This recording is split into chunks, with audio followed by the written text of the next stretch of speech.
మలయాళ చిత్ర పరిశ్రమకు చెందిన దిగ్గజ నటుడు సూపర్ స్టార్ మోహన్ లాల్ను భారత సినీ రంగంలో అత్యంత విశిష్ట దాదాసాహెబ్ ఫాల్కే పురస్కారం వరించింది.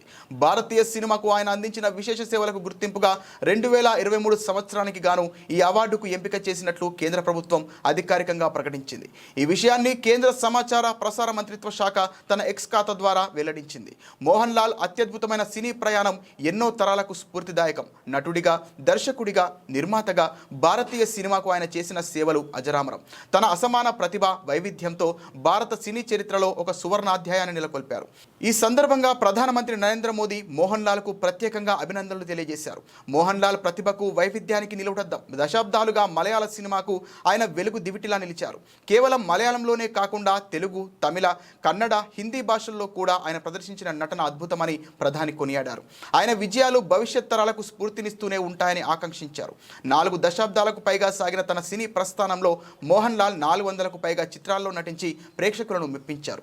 గతంలో ఆయనను భారత ప్రభుత్వం 2001లో పద్మశ్రీ, 2019లో పద్మభూషణ్ పురస్కారాలతో సత్కరించింది. సెప్టెంబర్ 23న జరగనున్న 71వ జాతీయ చలనచిత్ర అవార్డుల ప్రధానోత్సవంలో మోహన్ లాల్ ఈ పురస్కారాన్ని అందుకోనున్నారు.